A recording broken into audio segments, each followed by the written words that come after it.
Okay, I gotta land the plane. This is the part that is fun for me. There's an echo. Let's see here. Let's land the plane. Okay, move this here. Oh, it's still going. Happens every time. See, go here. What if we did this? Testing. Can you hear me okay? All right, let's go ahead. We gotta finish landing this plane. Here we go. All right. Nope, that's not it. One more thing, and then I am. Here we go. All right. Let me tell you, every time landing this plane, namaste, everyone. It's never really a smooth landing, the way I want it to be, where like the effects come through, and then all of a sudden there's a spotlight that happens on all of us, and then boom, we are here in the Metta Sangha group. But this is kind of I was talking to a friend how life is. I know we've all been there where we have these divine inspirations, right? It looks so beautiful in the 5D, and then something happens as you bring it to the 3D, it's almost like a spaceship and it gets all clunky, like banging into stuff, banging into people, banging into life. You're like, when I had this vision in the 5D, it was so beautiful. Why do I have bruises? That's how I feel like life is sometimes. But that's okay. I think the main thing is, guess what? We keep showing up to practice, right? We're just gonna be in this thing called life. And so good to see you guys here. Let me just look at the screen here and just love on our people on camera, not on camera. Sophia, so good to see you. Mary Elizabeth, yes. Laura, good to see you. Suha, good to see you. Barbara, Jeanette, Zoe, all the people. So grateful that you are here. I have a little bit of um, I'm recovering from a cold, interesting enough. So I'm not trying to do anything sultry today. It is just how life has worked out. When you cough enough, your voice changes. So there you go. So, but I'm grateful to be here with everyone. Grateful to actually, um, I really one of my favorite things about working with Spring and my previous teacher is what made them so exceptional at teaching the Dharma is they teach about their life. Their life is weaved into the Dharma. And I really do think that is something very powerful around what makes the teachers that I really love that are both, living now and passed away is they brought the realness to the Dharma because it's great to be in the mountains somewhere in deep meditation. But it's another thing to be in life where you're in the crunchiness of the moment. And I think that's where people really start to resonate. So much of what it means to do Metta Sangha, and what so inspires me is to really share from lived experience. And and then even how do I say, even if there is a bit of a struggle, I find for myself sometimes to there's a judgment I said on struggle. I'm definitely into the more wilder parts of teaching Tantra right now because you're hearing me talk a lot about Kali, transformation. Today is all going to be about Shiva. Shiva is a Hindu deity, at least connected in other traditions, but tonight, Hindu deity of India is where I will share and what it means to be with the aspect of ourselves where things are ending. One of the more, I will say, colorful descriptions of Shiva is destruction. And I was like, ooh, that feels like rough. That feels very rough. Who wants to put a class on destruction? No one wants destruction.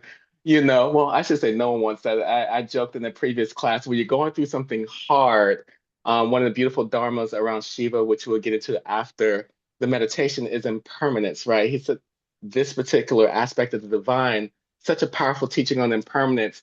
And sometimes that's what helps me get, I joke with friends all the time, that's what helps me get through the tough times. I was like, you know what? Impermanence, impermanence, this will be over. And then I have moments like we have some of these beautiful ceremonies I've had with some of you on this call where you're in such bliss state, and then that impermanence teachings happen. I was like, no, I want you to stay with me, Zoe, forever. We're going to be at Riverbed. We're never going to leave. We just got to stay here, Sophia, forever and ever and ever, Jeanette. Don't leave. And then the impermanence comes up for those moments too. So that's one of the most powerful, definitely a powerful teaching around and when I even create the subject line of it, and it's something that's helped me is how does one stay with oneself in the midst of things ending? And there's actually all the cycles of life because there is this tendency, I could say, being humans, where you just kind of because we're tired. I know I do. I just want to phone it in and abandon oneself. Like it could be something connected to, and this is just not true. So as this gets recorded, I pay my taxes. But like paying taxes on a business that you run is my least favorite thing. So I do go into this imaginary world where I'm just going to move myself out of the driver's seat and lay down and not get to this. And I'm going to put this off, put this off, put this off. And if I could just get through that hard stuff and allow it to end, so I can start a new beginning, a new cycle, a new tax season, then, it's okay. But it's you kind of gotta allow yourself to move through it. And it's like, how do we relate to these different things? I brought up taxes because it's not fun. No one would want to ever talk about that, especially in the Dharma class. We want to talk about more fun stuff like transformation, accelerating to one's spiritual gifts and love and connection, right? All the juicy yumminess, being in abundance, right? But what does it feel like when you are actually in the harder parts of life, which I find is being able to stay with oneself in the midst of things ending? So, one of the beautiful practices that we will go to is our loving kindness practice. Can we be in love with life? And that's something that, as I bring these different gods and goddesses of the Hindu tradition, oftentimes I will also translate it as this is life. Imagine the mother and the divine mother, Kali Ma, in the form of the mother, is my form of connection to all that is good and amazing and wild in the world. But can we allow ourselves to have this deep relationship with life? We've committed to this work because we're here. This is something I remind myself all the time. It's like, why did I do this again?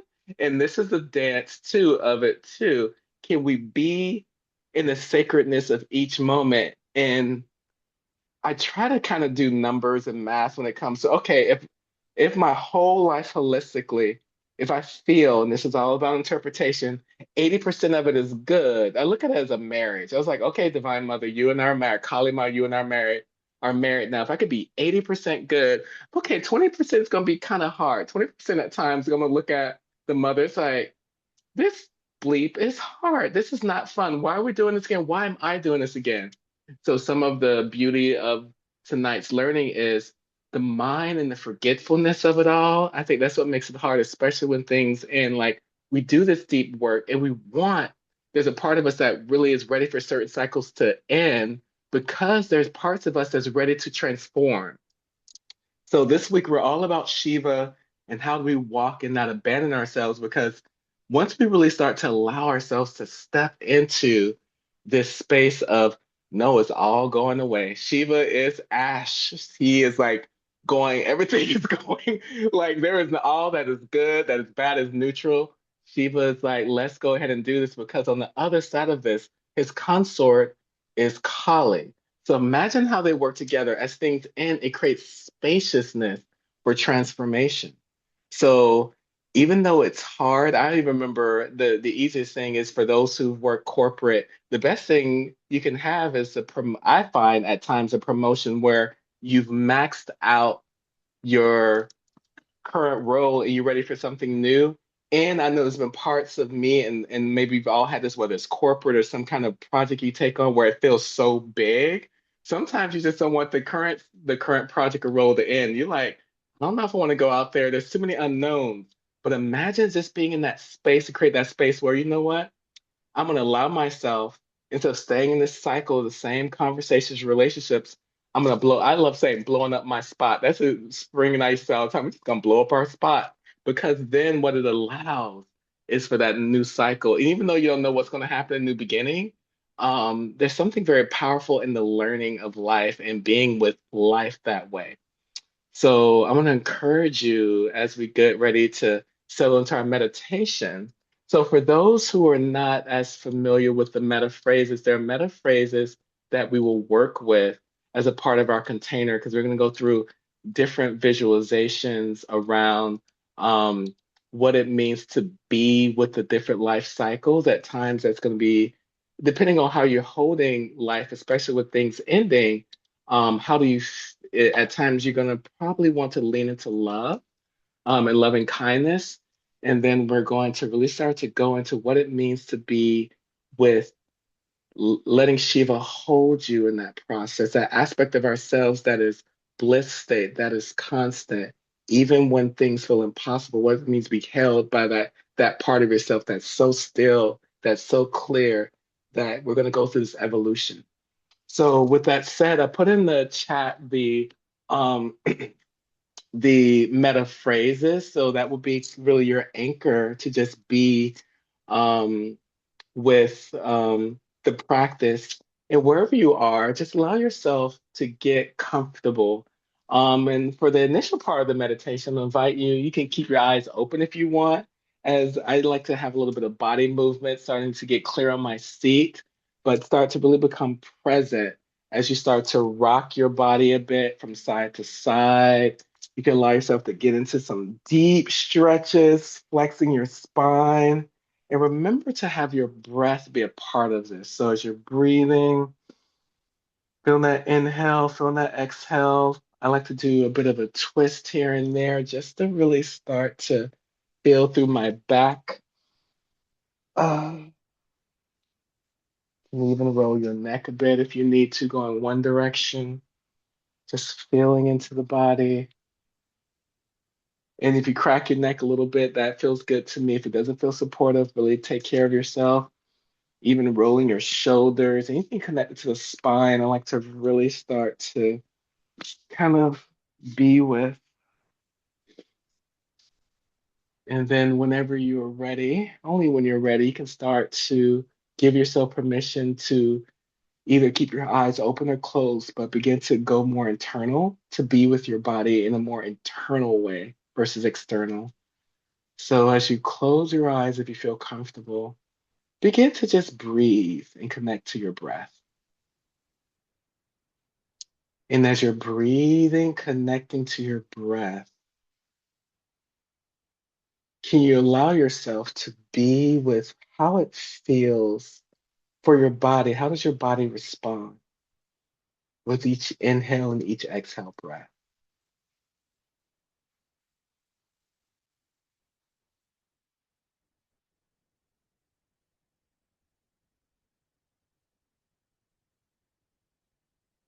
And as you're practicing body awareness, just be in the place of noticing, not to judge, but just to be with. When the inhale breath touches in, how's your feet feel as you scan your body from the bottoms of your feet And slowly, with awareness, rise up your body. Exhale, softening. Anything that may feel a bit tight, can you use the inhale and exhale breath just to be in this place of observing how your body feels? If anything comes up, give yourself permission if you have to need to make adjustments just to feel more comfortable in your body as you do this body scan.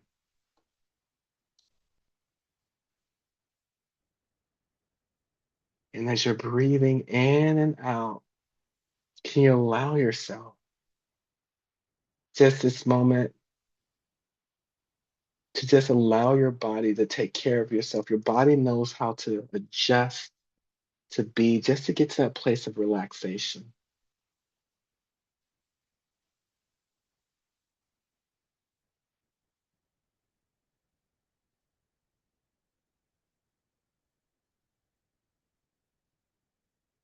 And as you're doing this body scan with care, if there's a part of your body that really feels like you need to give it a little bit more attention, use the breath, especially the exhale. You can even exhale through your mouth, like you're sighing, to see if that sigh releases something in your own nervous system.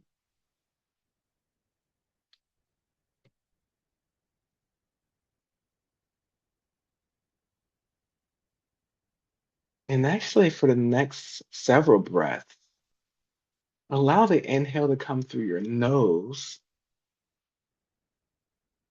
and allow an audible exhale through your mouth, just as a sigh to release and let go. Anything that may be holding into your nervous system, holding into your body. Ah,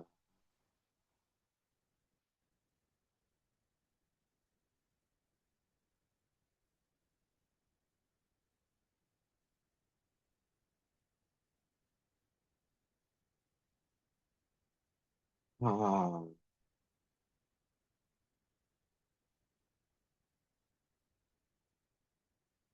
And each time you exhale through your mouth for the next three inhales, next three exhales, can you really allow your jaw to soften? And you kind of clenching, just notice it just to really, even if your mouth just slightly parts, where your teeth can relax and separate top from the bottom.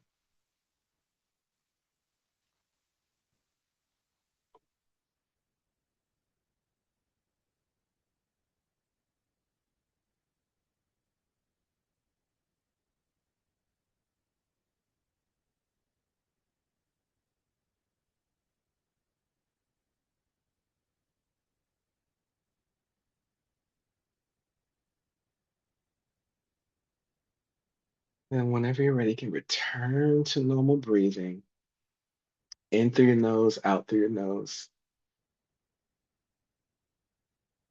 Just allow yourself this moment now just to create a level of awareness as you start to breathe into the center of your chest at your heart.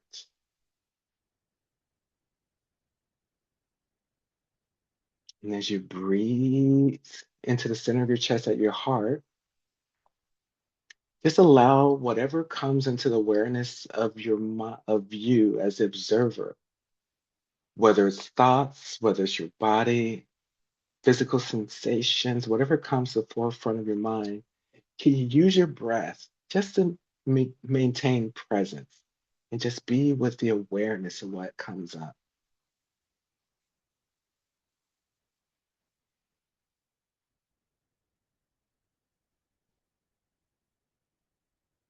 And as things come up, deeply breathe it into the present center part of your mind. Continue to exhale, not looking to move it away. You're just noticing. It may take you to a thought. It may take you to, I'm cold or hot. Just see what comes into your awareness and just allow yourself this moment to be the observer.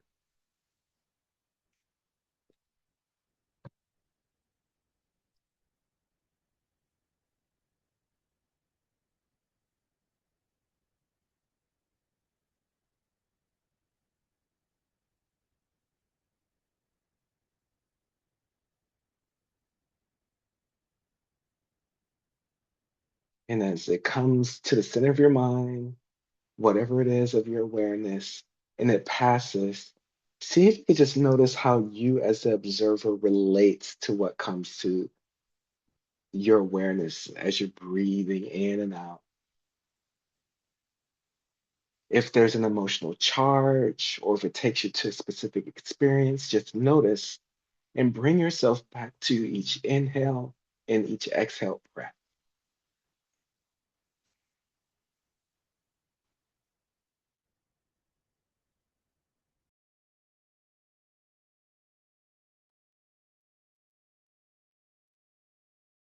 And just keep practicing this awareness, keep allowing as it comes, whatever it comes. It's your practice. Just allow yourself just to be with whatever comes.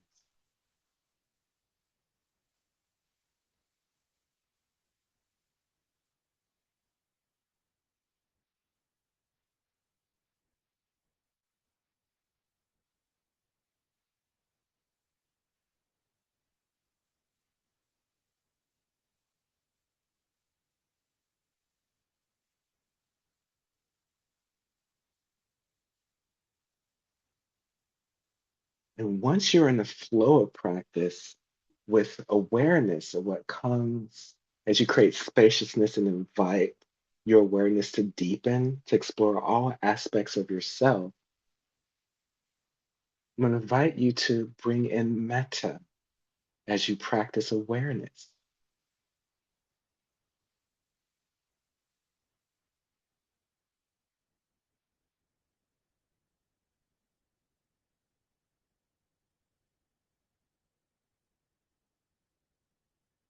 May I be happy and peaceful.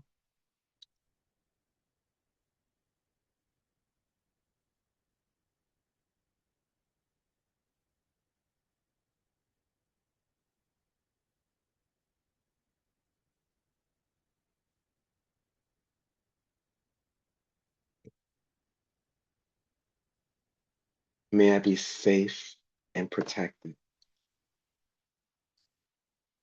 Continue to allow your awareness to grow.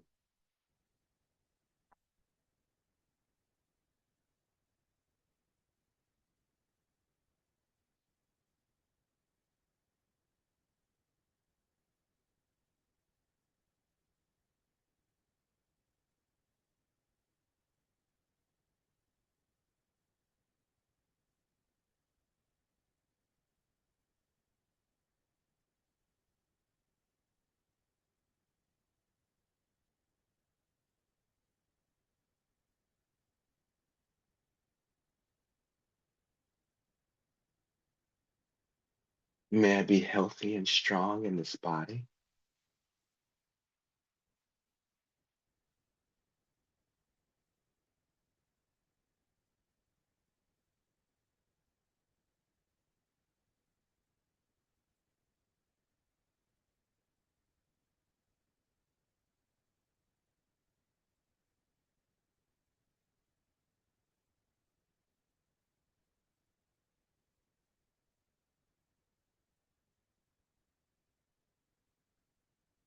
May I live with ease and well being.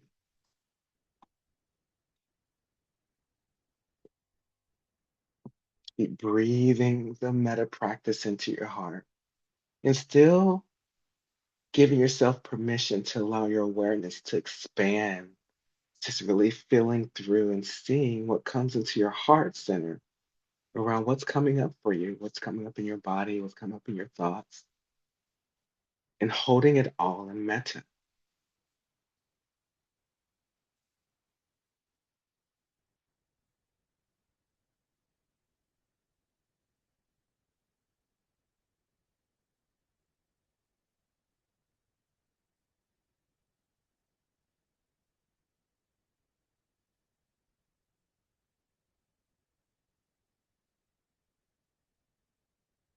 And even make notice if there's a reoccurring experience of awareness that keeps coming up.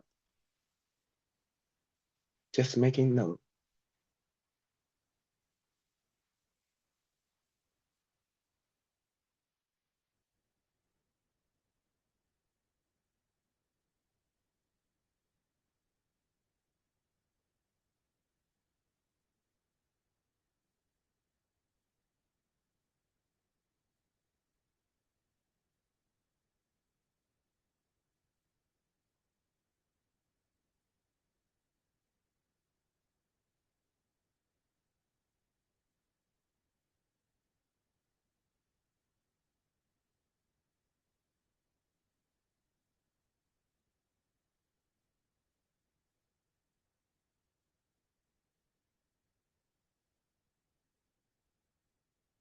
And as your awareness starts to soften until all you can feel is the metta, just deepen the metta practice into your heart. And just what does that feel like? Just to cultivate that connection of, may I be happy and peaceful. And still making space for the awareness of what comes to you whenever it comes.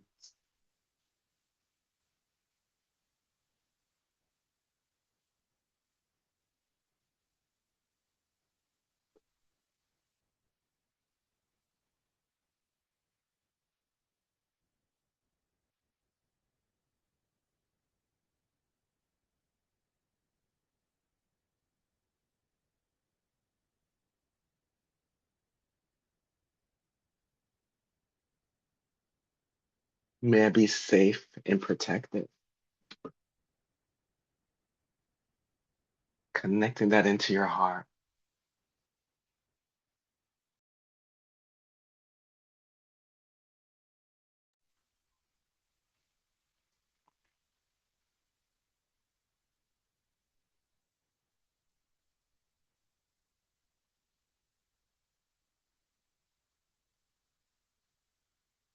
May I be healthy and strong in this body.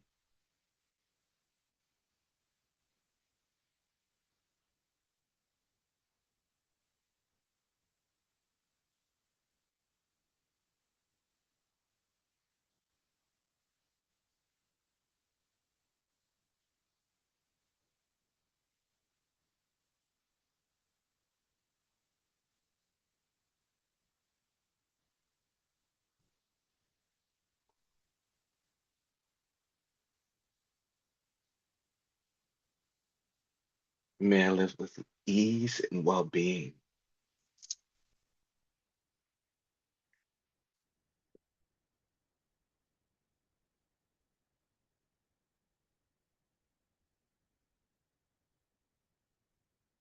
And as you continue to practice and still doing your awareness part as well as things come, and it may get very quiet at times, allow the metta to be a bit of care for the heart, even the tender places.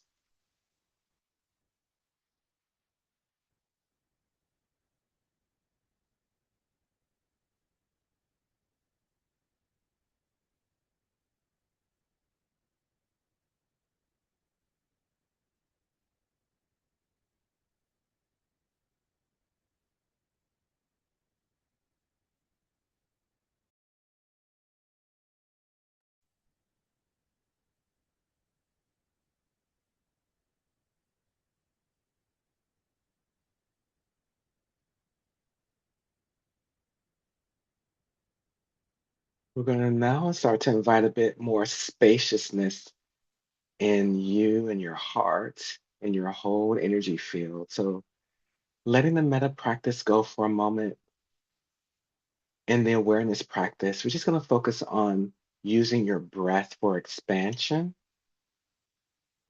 So wherever you are with your breath, go ahead and slowly exhale all the air out.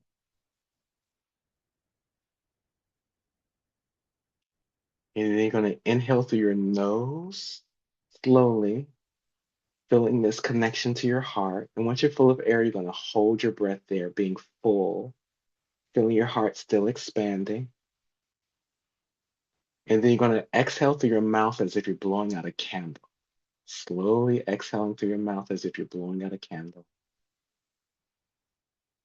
And allow yourself the bottom to be empty for a moment. And then inhaling through your mouth as if you're drinking air through a straw. Slowly inhale through your mouth, feeling your heart expand. And once you're full of air, you're going to hold that breath.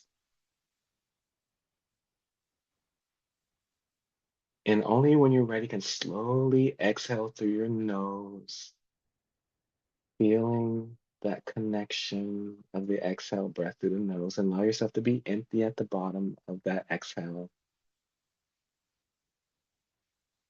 And then inhale when you're ready through your nose slowly, feeling that coolness of the inhale through your nose, feeling that chest expand, the lungs feel the coolness of the breath. And once you're full of air, hold it there. You can even take another sip of air once you're full to see if your capacity to expand a little bit more through the nose. And then, whenever you're ready, exhale through your mouth as if you're blowing air through a straw, blowing out a candle.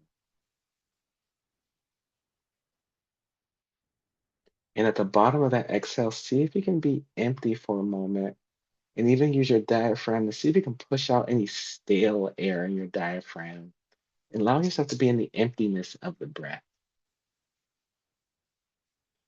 And then, only when you're ready, start to breathe through the mouth as if you're drinking air through a straw. Feeling that expansion of the heart as you breathe this into your heart. And then, whenever you're full of air, you can hold it there. What does this feel like at this part of your practice of spaciousness? And only when you're ready, you can start to exhale through your nose. Feel the warmth of the exhale, being the emptiness at the bottom. And we're just going to practice this breath practice now where you can just follow your own cadence for this spaciousness breath. So you're going to alternate on your own timing between your nose, inhale, exhaling through your mouth, and go flow back and forth. And then allow yourself, as you practice this spaciousness, see if you can visualize your heart expanding through this breath practice.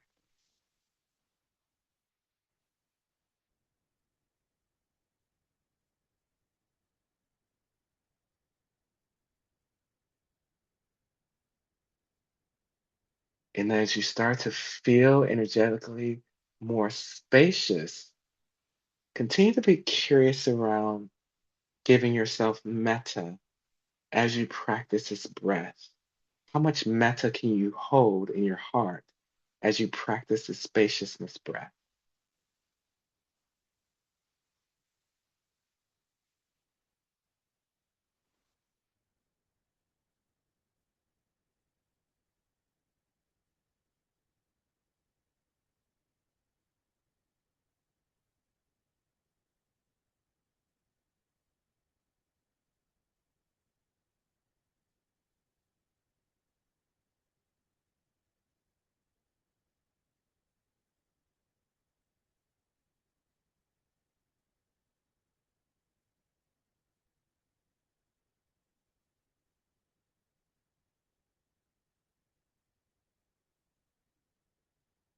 And as you deepen this breath, see if you can elongate the inhale and exhale. And can you soften into each of the pauses between breaths?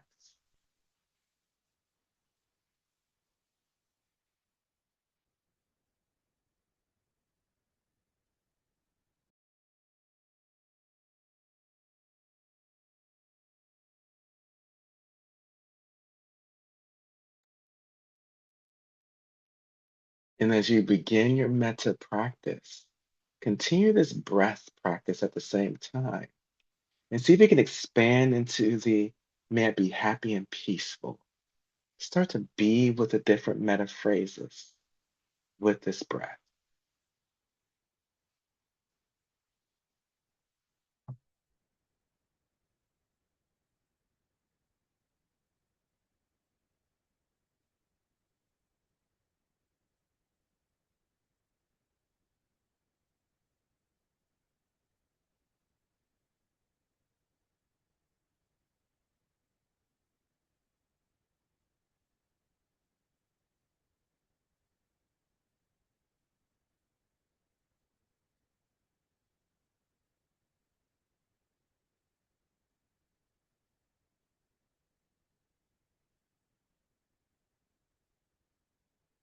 And as you continue to feel this expansion of your heart, you can start to allow it to expand and really start to fill your body with this expanding heart.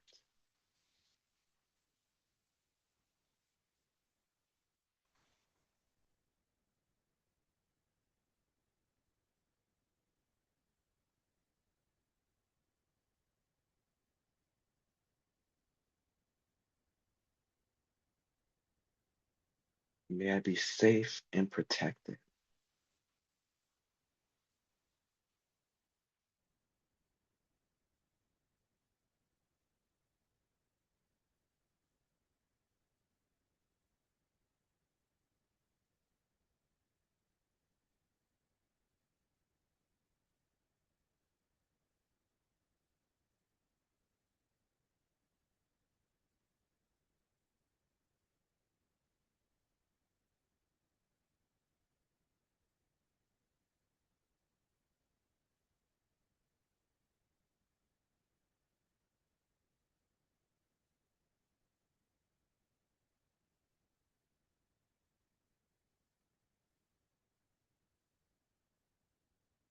So, every moment you feel soft enough in your body with this practice of breath, you want to just return to normal breathing. It's your timing. You can allow yourself to return to normal breathing and be with this expansion of your heart and continue to practice the meta phrases only when you're ready,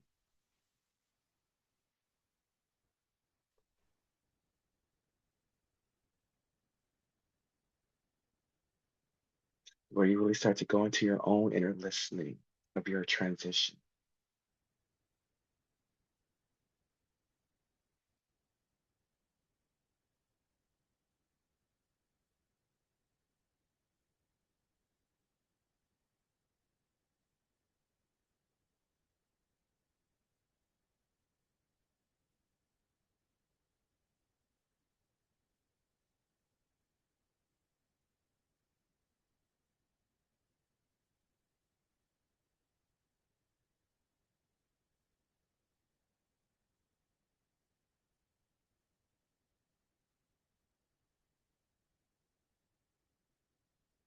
Now, wherever you are with your spaciousness breath, allow yourself to return to normal breathing. Just in through the nose, out through the nose. And give yourself a moment to soften on the meta practice and just be in this place of noticing for a moment. Just being in this place of awareness and just see how you what comes up now.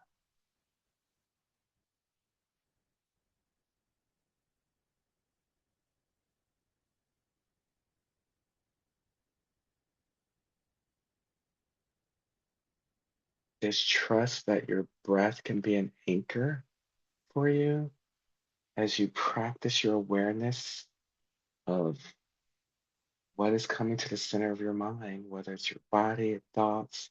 Just allow it to come to the center, focus of your heart, and use your breath practice to notice as the observer until it passes.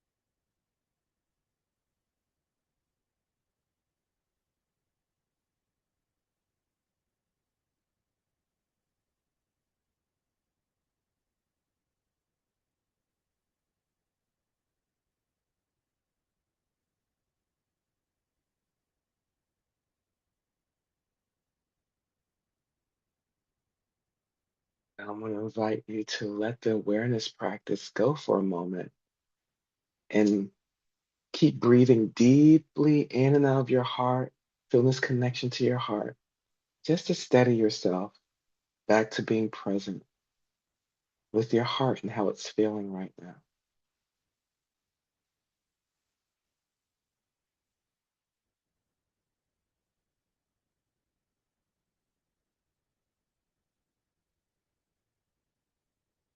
Whenever that next inhale breath comes in, inhale into your heart center, holding the breath at your heart for a moment.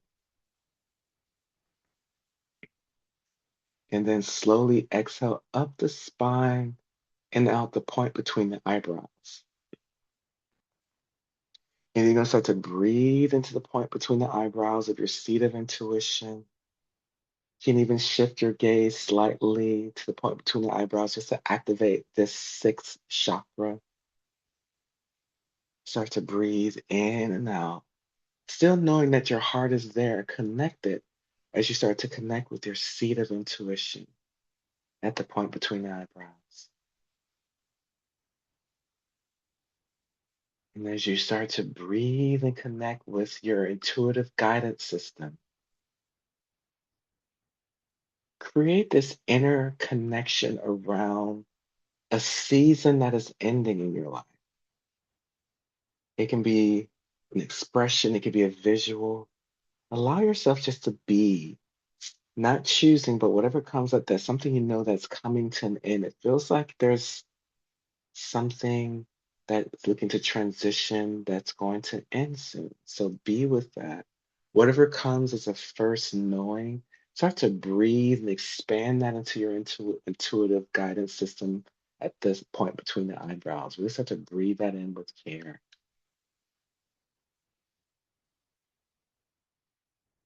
And as you start to breathe it in with care, just notice what comes up. If you make it mean something, if it feels something, just be with what is. Even notice whatever it is, taking the full scope of the environment. If there's people that are part of it, if it's just yourself, the feelings, really start to expand with awareness at the seat of intuition. Let's start to shape with this knowing as you start to be the observer of something that's ending. Even if it's unclear on how it's going to end, there's a part of you that knows it's going to end.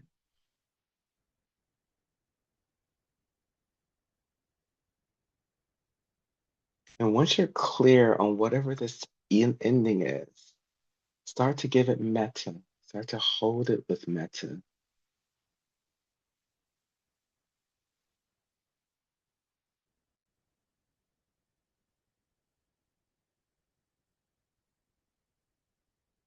And as you start to bring the metta phrases there to your seat of intuition, start to breathe deeply from the seat of intuition at the point between the eyebrows. Start to bring this knowing to your heart. So you're allowing the metta to bring it back to the heart so that your heart can do some work around this transition, this ending. As you start to bring all the visuals, the feelings from the point between the eyebrows to your heart, start to breathe into the spaciousness of the heart as you go through each phrase. May I be happy and peaceful.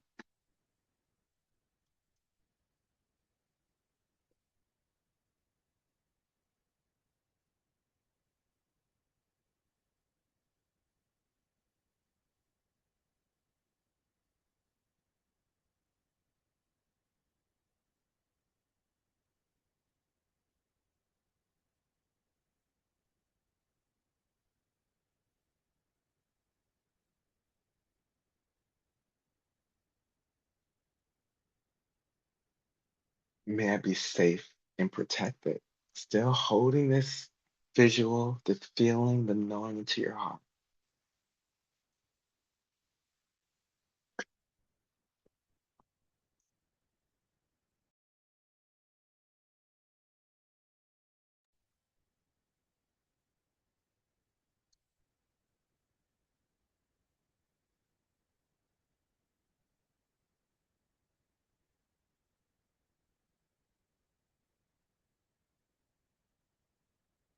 May I be healthy and strong in this body. Still feeling through and connecting to your heart.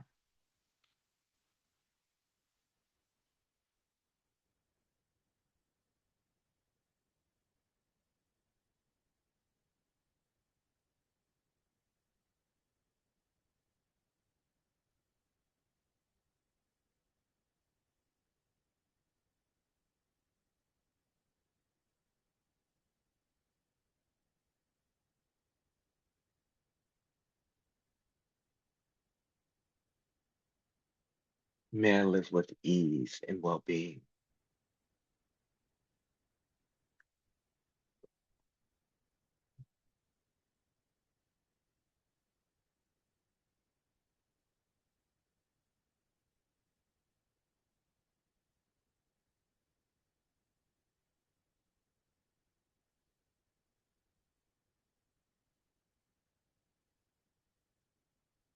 And as you continue to allow this clarity around what's ending to be held by metta, see if you can allow yourself to feel into the nuances of it in a way that maybe you haven't been able to feel into. Just giving it love, the parts that are unclear that may not get clear. Can you be with that part too? And the parts that are easy to be with, the parts that are difficult, can you be with all the parts and just give it metta?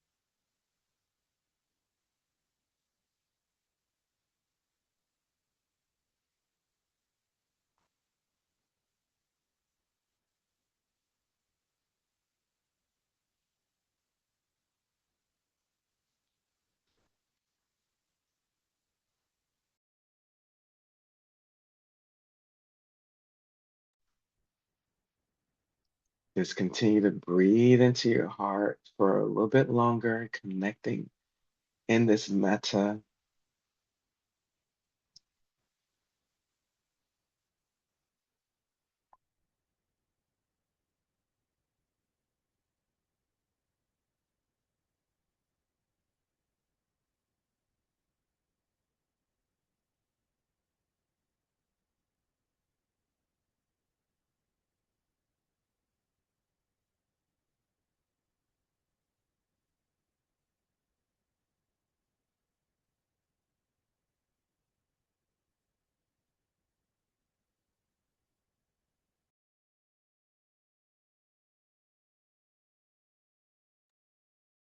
And wherever you're with your metta phrases and practice,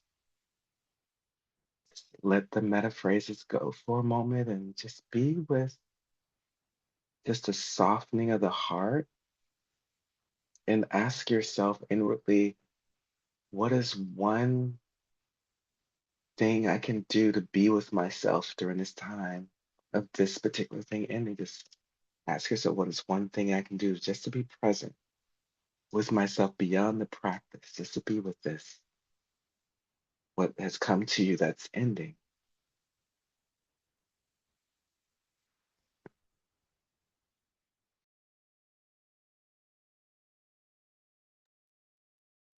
And once you're clear on the answer, begin to breathe it deeper into your heart, feeling your heart expand into this clarity.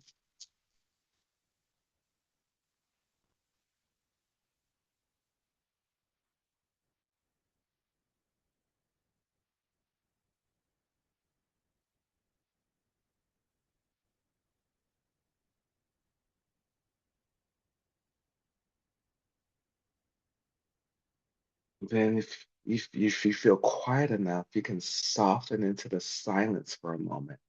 Just to have the silence give you its own teaching. You can let the meta go. You can allow your breath to soften and just be with the silence for a moment. Just see how that feels in your heart.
And if as thoughts come, you can go between the silence and deepening your breath awareness, and then touch back into the silence.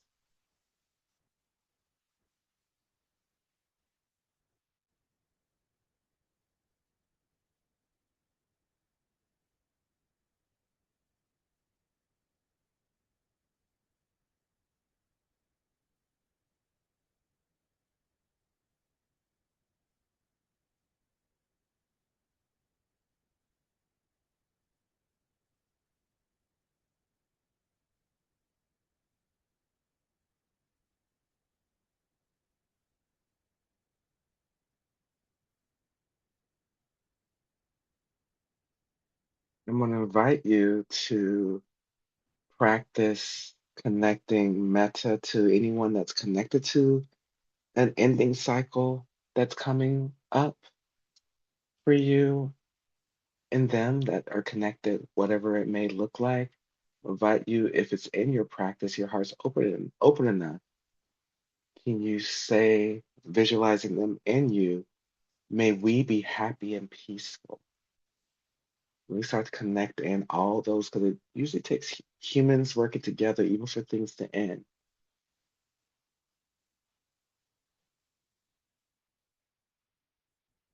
We taking that in, taking them into your heart.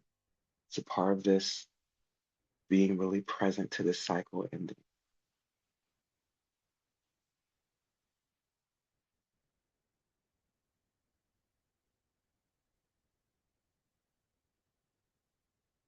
May we be safe and protected.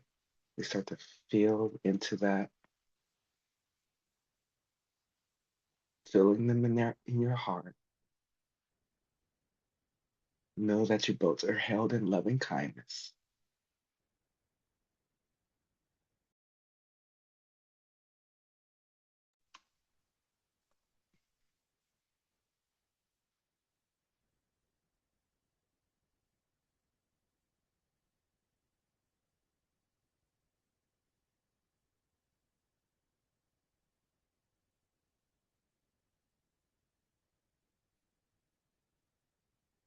May we be healthy and strong in our bodies. We start to feel this in as a community of connection related to this, whatever's ending.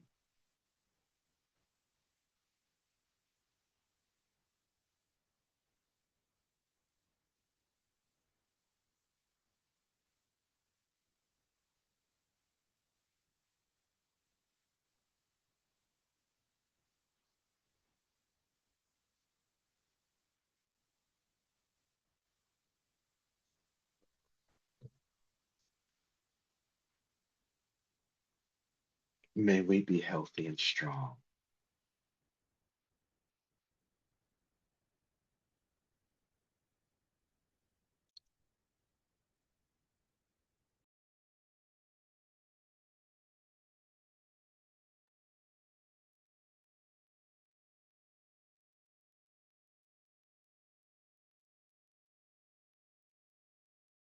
Continue with the meta phrases a little bit longer, breathing deeply into your heart.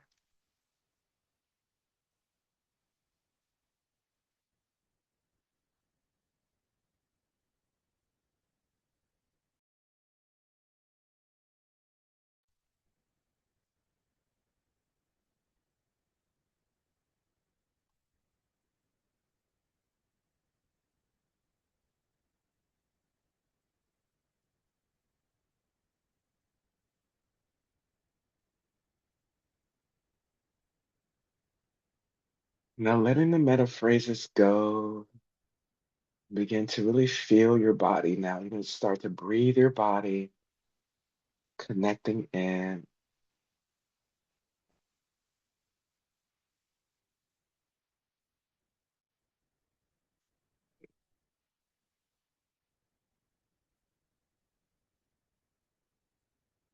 And just think about what's one thing that you're grateful for in this moment. Whatever comes to you, just inwardly acknowledge, thank you, thank you, thank you.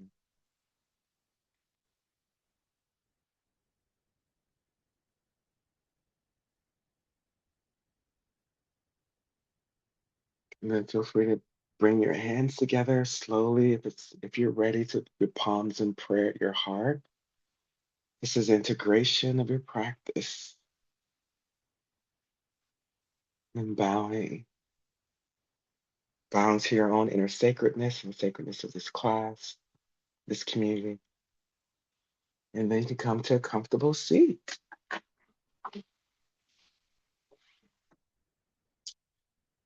Oh, wow. I'm like, wow. Oh, thank you. I could be in these practices, especially that one is such an interesting one for me. Um, I have a tough time at times with things ending. And it's interesting because I do enough practice where sometimes it's like even if it's something bad that I call bad, whether I'll just say romantic relationships, let me just say that for myself. I was like, did I do enough of the work on my side of the fence in this relationship? So even if it's something that is, I was like, oh, I'm excited to get out of this. I just know with how life works, if you don't figure it out the first time, it just circles back around. So I'm like, so there's no getting out of it. People try to get out of it all day. I just say from my experience, there's no way.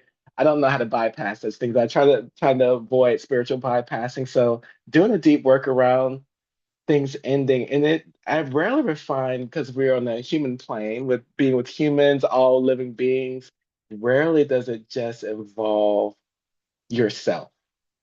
So one of the things that I found even moving to Santa Rosa, for those who don't know, I moved to Santa Rosa from Atlanta, beautiful Atlanta.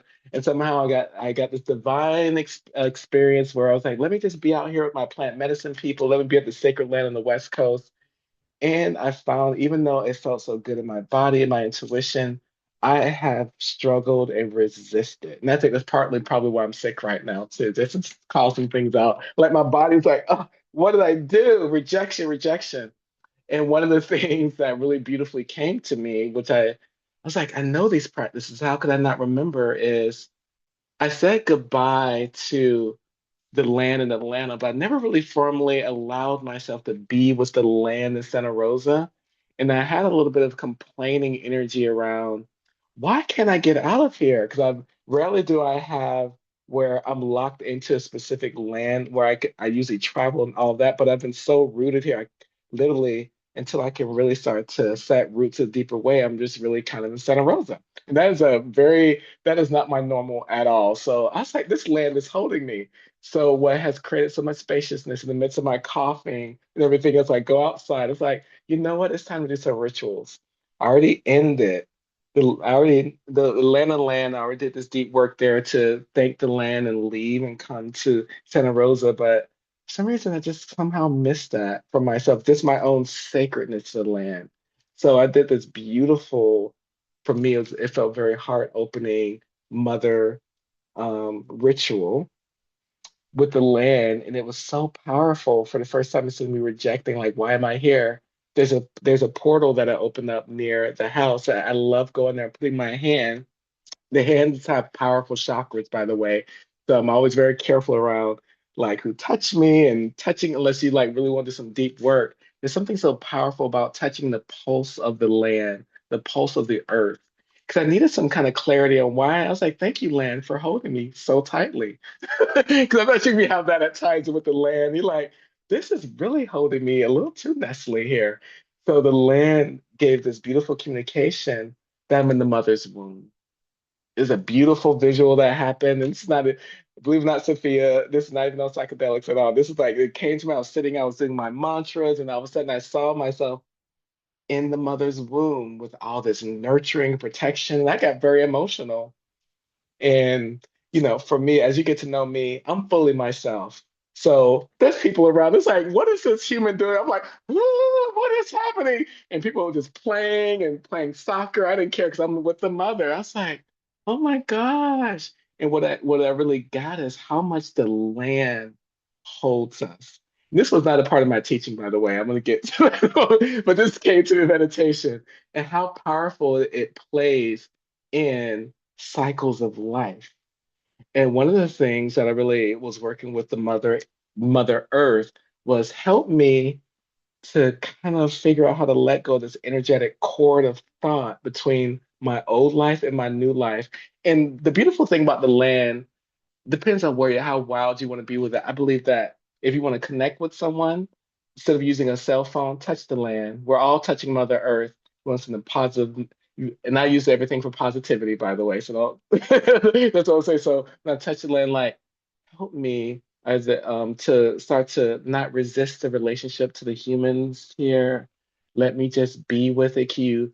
And when I touch the land, I start visualizing my light start to go to other light beings of similar energy to start drawing them to me so I can start to connect and be with this land. Because there is some kind of resistance that I had to really own with my transition. Because I'm all about what work am I trying to bypass? What am I not allowing to end? And I had this idea that I don't know, could not quite commit to California. Even one of my friends like saying I was normally when I go to a place, I'm very decided to land. I'm all in. I was like, I'm gonna be there, we're gonna do it.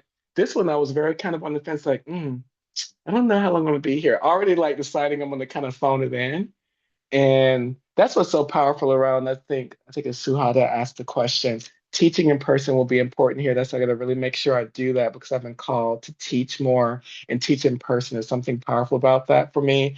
And there's like, no, I want to keep it all online because I don't know. I don't know. That's the best part, is one of the things I love so much about Shiva is I don't know if as we go into some of the weave some of the teachings in, I don't know if any of you have a Shiva Nataraj. Have you heard of a Shiva Nataraja of the Hindu tradition? What I love so much about symbols, external symbols are a reflection of our inner greater reality. All these external things, even when I see all of you, regardless of gender expression, I see the mother. So I'm so devoted to the mother, I get very emotional at times. I try to really hold my makeup together. So what's so beautiful about the Nataraj for me right now, there's a small person that Shiva is standing on, which is I would say delusion, that forgetfulness, right? So there is a tendency, at least for me, that's why I have to really, when I do my Shiva practice, like, what am I trying to forget to bypass the cycle of life? There's parts of me, it's parts of all of us that go through this moment where like we just want to forget because it's like this feels hard. So then all of a sudden it's like, what am I supposed to be doing here again? That kind of thing. And it was such a powerful practice to be in community practice because you could start to remember certain things, right? And what's great about doing Shiva practices, especially as I prepare for this class, such a reminder around being grounded, such a grounding force, right? Really keeping the eye on forgetfulness and dancing with the cycles of life. There is a dance because life is happening. That's one thing the land taught me, like you're being nurtured, you're being held. Such a powerful symbol for a lot of different things. So no, it's intentional. All your needs are met and you're staying right here in the mother's womb, right? And it's like even feeling kind of locked into location, can I dance with the mother right now in the cycle of life? She's like, can I be with this? Can I be in this moment? Even if it feels like it's going to be forever. The exciting part of being in the mother's womb, at some point, there would be a birthing. I plan on being here. So I'm like, okay, good. Because it's like, God, normally I move with such freedom. It's a different time of life. Like I manifest so quickly, I sprout out. And it's like, why is this land holding me? Is it punishment? But it's like, no, the mother's here. Let's go ahead and get this going. That's what I clearly got out of this. So, what I will say is what's so powerful around Shiva is that ability to dance with it all. And he's known for destruction, but he's with all the cycles of life. His main, so really being with all of it. And we all have we are the universe, not to get too complex with it. So different parts of us, certain things are ending as new things begin. And that's one of the most important things for me and that I love sharing around is this awareness around how to be with it. And it's such nuances. And imagine, even when it comes to one of the forgetfulness parts that I have is like, oh, I've been here before. I love saying that a lot. I've been here before. I've seen this before. And the mother is like, oh no, this is a new you. That's what's like, Keezy, like you're not the same person I experienced before. Dance with me a little bit in this ending. Can you be with the newness of it, that ever newness? Because there's something new I want you to pay attention to. It feels like you've been here before, but it's not the same. And that's why these practices, especially with holding it with loving kindness, What I love about love, oh, I love talking about love. Let's just go there for a moment. Let's be in the wildness. Romantic love, friendship love, but think about that ultimate love where you're so spacious. And for me, Shiva so represents it for so many, that ability to kind of dance with life and also be in this place of total surrender.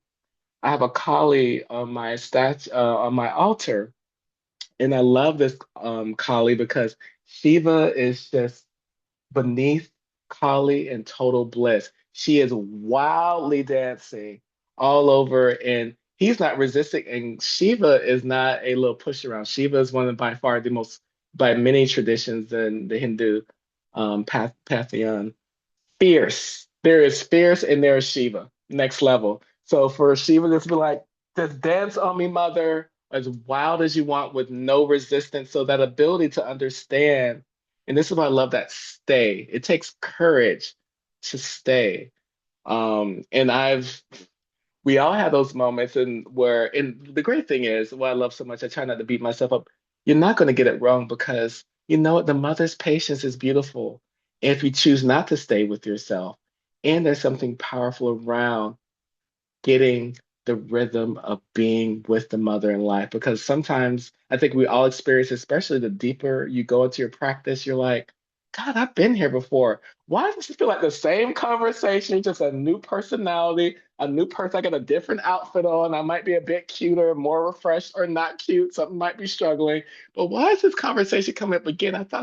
Is this about me? So some of the times, even when it comes to cycles of life where I felt like something ends, but it repeats itself, sometimes I do ask the question, and you got to ask it sincerely. I go to Shiva and Kali. Those are my two main people. Like, and I try to surround myself with people who are that real, and that's hard because sometimes you can't quite see. But I want to be with the realness. I'm like, is this something I didn't get? Is this about me? Because sometimes I do feel too, as these cycles of life happen, not every time it's about you and you need to learn something. A lot of times I do think you go through the experience, you master it, you come back to teach. It's not even about like going and dying and being like this guru coming down from the heavens, but literally cycles of life. We're all teachers, right? So you go through a cycle, but when you go through it, that's why you really got to ask that question, what is my stuff? What is my work as the cycle ends? And then you get clarity around at times teaching. And this idea of mastery, I always struggle. I struggle even when I hear, and I not to say I don't believe in realized masters and all of that, but that gets too complex for me. I'm like, can I approach this with love? And whatever my part is, I'll do the work and I'm happy to share to help. Because souls typically, in my experience, are a part of it. That for those who want to help along the way to kind of get out of this cycle cubby hole. I call it this little cubby holes we get caught. Like, this is crunchy and this is boring. I need different makeup, a different stage. Why does this keep happening? Please be creative. So I get a little bit sassy with life, the mother at times. Like, this is not into it. I need a different look. So that's one of the most, that's also so powerful around the trident piece of Shiva. I love me some Shiva tridents, please. This piece here, because I'm always thinking about weapons and piercing my own illusions, but also talk so much about time. But what I love about, and again, it's different depending on what you study around tridents, past, present, and future, time being the ultimate illusion, Kali being time itself. So these is the little cohorts. Can you be with the play of life, being with the unreality reality of it, which makes it a bit wild. Because again, I do believe it's super important to play our part in this whole play. And it's hard at times, it really is, but there's a part of us that already knows. That's why I love the observing practice. Can you be with what comes up? And sometimes what comes up is some big mistakes, like, oh, I shouldn't have said that. Instead of like should like just can you be with just be with it. Because there's a part of you always observing. And this is the part that blows my mind. If you can allow yourself to be with it, could that part of you that's observing be the mother? Ooh, can we be with that? That's what's wild. We have this idea that's outside of us. What if it's the mother? And there's something I sit with. I get so emotional. I'm trying to keep it together. And I was walking the land And I was really starting to check in and do the meta practices and doing rituals. I love rituals. I probably do when I do it in person. I'm gonna share my some ritual practices because I live for rituals to dance with the sacred. It's like one of the most favorite things to be in the world. Like again, going to the mother doing my colleague that it's my private practice. So I never like to share such things, but I want to now because it's so beautiful. Whatever resonates with people resonates. But I got so emotional because I'm on this land and I can feel through the air. I can even feel through the rustling of the grass, and even when I touch the branches, I could feel the mother's touch. And it felt like pure joy. And I know some of the people probably there's like, what kind of mushrooms is he on? There's no mushrooms. There's nothing happening. I just got so emotional because I was in this block around, God, is this gonna end soon? This is my whole focus is if it's something I don't like, I want Shiva to come and destroy it right away. It's like I don't want to be stuck here. Like I don't want to be in this cycle. Whatever this is, I don't get why the West Coast any of this. I just need this destroyed. So all of a sudden, Shiva, universal deity, I need him to come down and do some biddings for me, destroy this whole thing. Kali, let's get this transformation. I'm done. I can't do this anymore. But in that moment where I let all that drag go, that forgetfulness of why I came here, because I really came here and everything that I move into is to really know who am I. Again, we can talk about we are the mother. And on some level, I believe that absolutely be true. But what does it mean to really embody that love, both impersonally and personally? Imagine that when I was out there in that land, and this was the first time because Santa Rosa, I keep saying Santa Rosa over again. I had this visceral, I started getting a aversion, like I can't get in this. I'm in a beautiful space in the neighborhood. I was like, I can't get out of here. I'm seeing the same people. Why am I locked in? It feel like I'm at the good. If you ever seen the Good Place, that used to be. I was like, I feel like I'm in this good place. Everything's sweet, but I can't leave. What is happening? But in that moment, everything became new. I could feel the mother's eyes everywhere. I started touching the trees. And I was like, did I drink something in my water? I was like, what is happening? So imagine, even when we come to these calls where we have glimmers of moments where the observer becomes full forward and then somehow the mind, at least for me, glimmers. It's like, oh, that didn't happen. Just kind of shuts it down. But one day, I really do believe that's one of my deepest prayers that whatever shuts it down, that delusion, forgetfulness, may that veil be so thin that you always feel the mother there, even in the cycles, because she is always there. So that's where, even though we're in our Shiva world right now, of course, things ending, the mother works so closely with Shiva when it comes to these different nuances. And I have different versions. This Shiva here is really much more in a steady, seated position, which is beautiful because practice. So I don't know how often you practice outside of community. This is not a you need to do this kind of thing. I remember when I was in my highest point of resistance for like a week and a half, I wasn't in practice. I just didn't want to do it. And then once I started getting some kind of weird stomach, I've been pretty much sick for 2 weeks. This weird stomach flu thing that happened while I was in bed. I was like, okay, let me get into practice. I don't know if something's jumping on me or what, but let me start to. So that's why I was like, let me get into my rituals again. And when this transformed into a code, of like, let me just start doing my rituals, even though I have a code. And that's why I did the land ritual and I started feeling all blissed out. I was like, you know what? Whether well or unwell, I got to get back to my meta, stay in my meta, stay in my field. The body's going to do what the body does. But it did get my attention around being in practice because I think it's so, so important. Um, I don't know how you guys feel about cobras, but I love cobras as a part of there. I'm a Kalinatha yogi. I don't talk about that enough, but my previous lineage is an infusion of Kali, Shiva, and Natha practices. Natha, they're original sun worshippers and chelas of Shiva. And I bring that up is there's a lot of Cobra connection, devotion as a part, and mudras in my lineage that I was a part of. I'm a part of them, but I'm just not dealing with them, but that's a different topic. Um, so the Cobras are here. um, what I love about the cobras, they represent a few things. Energetically, deep protectors of the sacred. So I love that so much a part of them. And they're fierce too. Now they don't play. So, so it's also a respect thing. There's a thing. I think unless you're really into serpents and snakes, and maybe you're like, I'm not gonna deal with them anyway. But there's a level of respect that's needed with them. But they're beautiful protectors. Um, I will also say they are a beautiful companion to the sacred. And when I say the sacred, I'm talking about you guys. This is not just a Shiva or this is you and your own sacredness. So I bring that up to say it's such a powerful symbol around just knowing when you are in practice, the mother has things in place. This is one of the most protected places you can be, even when it feels like it's not. And I would say because it's such deep mind training, because it really staying close to the mind is really, really important. Because the mind, I know I have a powerful mind. I know you all have powerful minds. I love to trick myself into forgetfulness at times. Like I'm just tired. I call it self-abandon. One of my friends actually is not even my languaging of it. For those who know Andres, who's been a part of the beautiful plant medicine healer, he calls it self-abandoning, which I love. Like you're in the midst of it. You're like, yes, I'm in it. And you're like, you know what? I'm done. Can't do this right now. I literally visualize myself in the car moving in a certain direction. All of a sudden, I leap out of the car, even though it's my car. It is moving. Like I'm out of here. I'm going somewhere else, getting me some ice cream. I can't.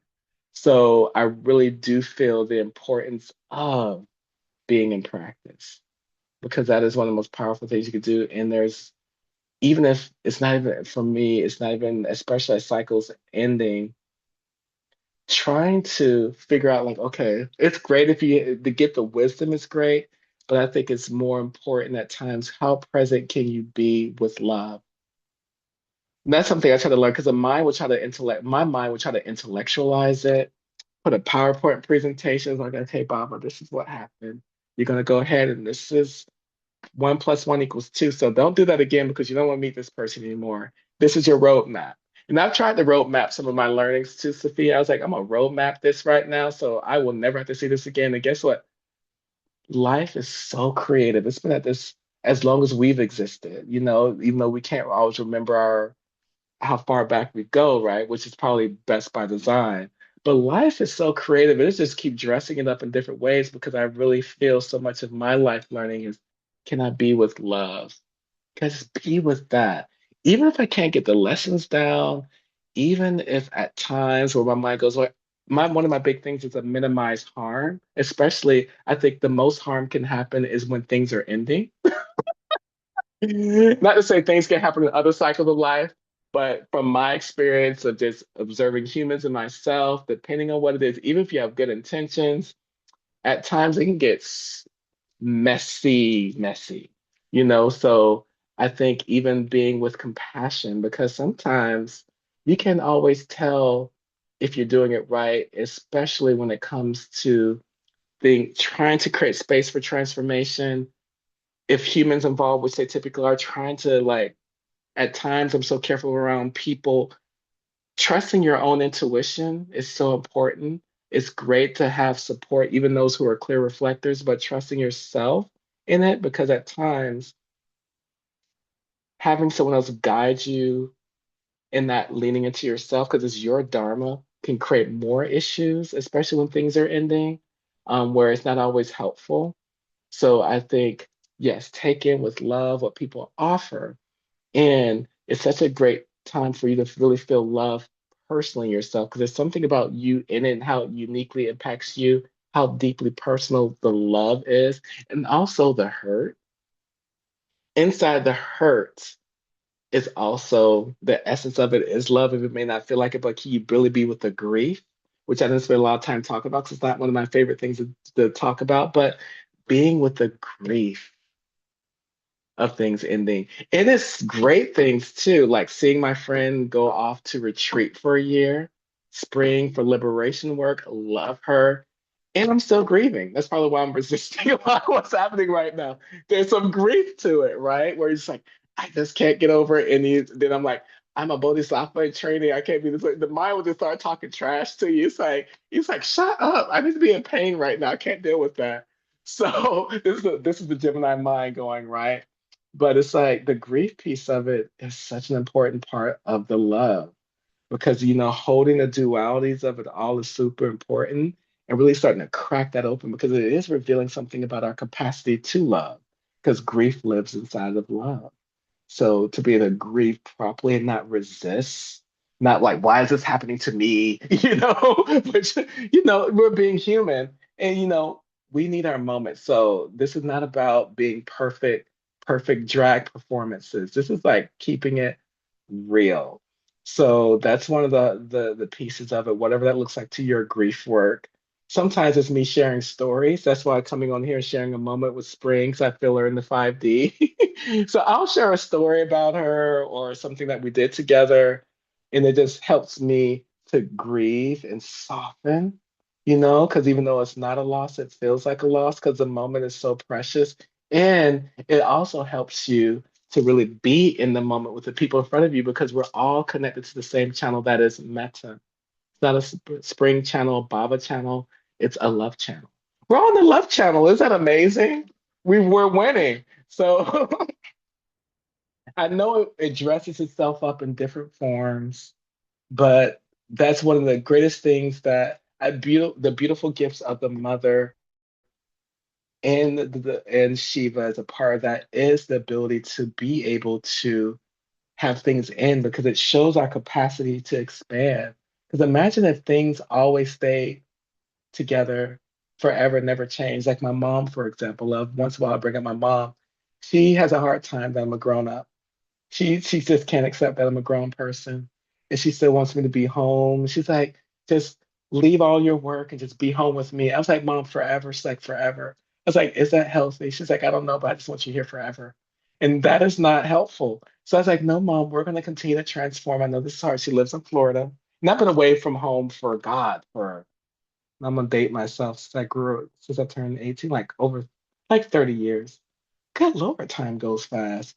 And she's still caught in time where I don't want it to end. And she's a senior, and that part of her suffering, which we all have our things we don't want to end, but she would be with the grief that it has changed, but it's beautiful. There's now she gets to have adventures with me where I come home and share all kind of things with her, and I get to find out what's going on with her life. We're not on top of each other because that gets stale. I told Mom, that's boring, that's stale. Who wants that? We need time to miss each other. So whenever I see Spring, and I'll go full circle back to Spring, give her the biggest hug. And whenever that year happens, I'm just not trying to think about it too much. Like we're just gonna be right. Divine friendships I take very personally. She says spiritual friends. I say divine friendships, very Yoganandaji. So it's a little bit harder. But that's why we're here. So yeah, so that's the main thing I just kind of want to be with you all on and leave you with is what does it look like to really just kind of hold the different parts of ourselves, especially around when it means things are ending, when everything does. Spring was gangster on one thing. This is my last story. Spring. She's like, no, it's all dying. We're all, we're all gonna die. I was like, girl, yeah, and we could talk about something else right now. Totally get it. Get the Dharma of impermanence in. Even though I know it's not true, I like to think I'm frozen in time with all you guys on this Zoom channel, that there is no such thing as an ending. We get to love on each other, be in practice. And I know it's going to end, but in this moment, I want to believe that this is what it looks like. We're just in community of care. Like, why can't we just have that? And we can, even when we're not here, when you're in practice, when you're doing metta, we're together. We don't have to be on this call. We're still in that same channel. That's what makes it great. We're in the same channel as those amazing monks that did the holy pilgrimage to Washington, D.C., that's doing it around the world. It's the same channel. It's not like all of a sudden we're in a different love channel. Love is love. So it's going to leave you with that today, just to be with what it means things ending. Because guess what? Next week, I'm so excited. We're going to be with Kalima. I should just teach on her all the time. I can talk about her for hours because when things end, oh, the great mother of transformation. And again, this is where it gets funny though, as I'll just give you a preview. Transformation doesn't always feel very good, even though you're in the midst, like boom, boom, pow, because it's so many new things at times. Because when you're really transforming, if if you allow yourself as the mother, as Kali to really be in it, it's gonna really be a whole different look. Like it's gonna be like you're like in a whole different TV show, a different planetary system. When you're transforming, it's the real deal. So we're going to be with that next week. I do, oh, let me stop the recording. I want to share, I did set up my recordings now online. So it's on YouTube. So in case